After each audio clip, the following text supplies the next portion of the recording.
Riley, thank you. Breaking news right now at what's become known as George Floyd Square in Minneapolis. That intersection is being opened to traffic right now. Christiane Cordero live near 38th in Chicago. Christiane, quite a bit happening in the early morning hours today. Certainly a lot happening. There was some anticipation building around the possibility of this happening. And sure enough, this morning, that is exactly what we see behind us. We're about a couple blocks away from 38th in Chicago right now, 38th and Park more specifically. And you can see right now officials putting barriers up. These barriers are going up to protect what is happening just a couple blocks away at that intersection where they are taking things down. And when I say they, it is a combination of Minneapolis Public Works and a community-led group, Agape Movement.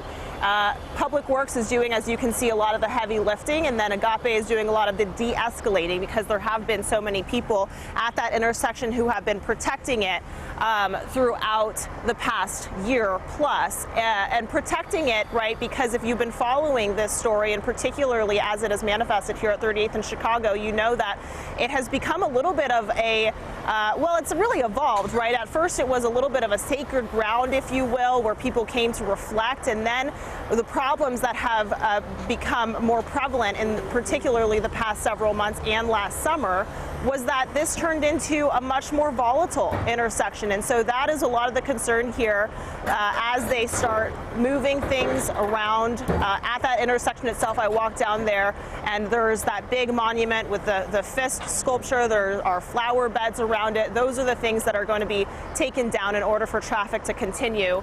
Somebody from the movement said that they were, Agape Movement said that they were hoping, you know, that people would understand that they want to keep it a beautiful space. They want to find some middle ground, but this, according to them, according to city officials, is necessary in order for that to happen. Who you will not see here at this intersection is Minneapolis police. We are told that they have no involvement in this whatsoever. They're not here. They will not have a statement on it.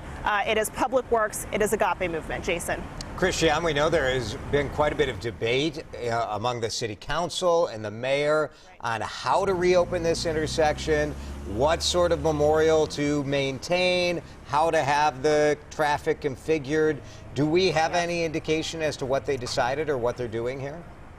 So I suppose it's fair to say that we don't have official word on what it will become, but one person in there who is part of the Agape Movement said that they're hoping to turn it into a roundabout. And so that perhaps is a little bit of that middle ground, you know, of having some kind of reflection space still exist there while letting traffic continue.